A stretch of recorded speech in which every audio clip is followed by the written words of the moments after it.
1 week ago, I had a traumatic delivery.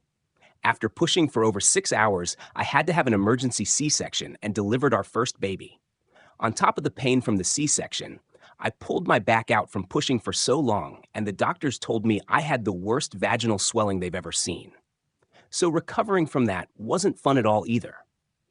A couple of days before my due date, my husband fractured his ankle at a softball game and got surgery for it yesterday. I'm in so much pain from tits to toes, and since I didn't have as much help from him, I was forced to do a lot way too quickly, which hindered my own recovery. It's hard enough having a newborn rely on me, which I've been managing fine, but having my husband whine about how much pain his ankle is in and having to cater to him would not be good for my own mental health.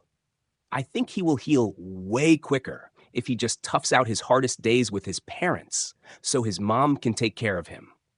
The baby doesn't rely on him right now, and it doesn't matter to the baby that he won't be here, even though I know he misses the baby, and I understand why he wants to be here. I know that it's my job as his wife to care for him, and I wish I had more sympathy for what he's going through. But the lack of support I've felt during my pregnancy, delivery, and postpartum has just made me kind of numb to it all. That sounds horrible, but this whole thing has just been very hard on me, and I'm sure it hasn't been fun for him either. But these are just the cards that I've been dealt with, and I'm trying to do what's best for me so that I can do what's best for our baby. The quicker I can recover, the quicker I will be able to be there to help him. I spoke with his mom, and she understands that it's best for him to recover at least the week while he's at their house, or at least until he's not completely bedbound. My mom has been with me, and I'm not alone. He wouldn't expect me to do anything for him, and would try and be as self-sufficient as possible.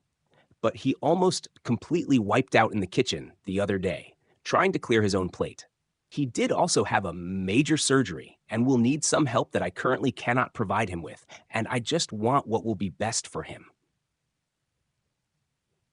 As for the people who think ITA for the way that I spoke of my husband, I love him with my entire heart, and he is a good husband and a good father.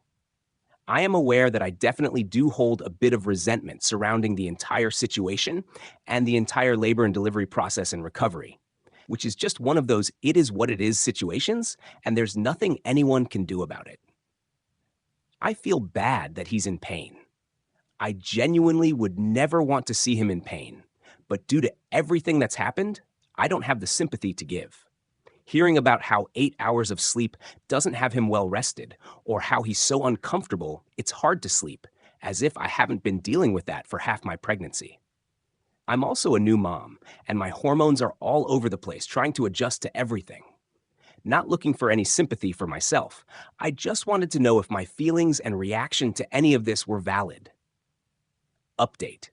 A lot of the comments are shitting on my husband or being dismissive of his pain, which was never my intention in making this post. The other half of the comments I'm seeing are shitting on me for putting this out on the internet, or for not having any sympathy and comparing our pain. I understand he is in a tremendous amount of pain as well, and that his recovery is going to be a long one. I hate to see him in any pain at all, and I do feel bad for everything he is going through. But it's hard to have sympathy when this all could have been avoided in the first place, and the timing of it all was just awful. I read as many comments as I can and appreciate everyone giving me an outside perspective on my situation. I'm really struggling mentally, emotionally, and physically, and I'm sure that he is too. I'm hoping that we both can recover soon from all of this.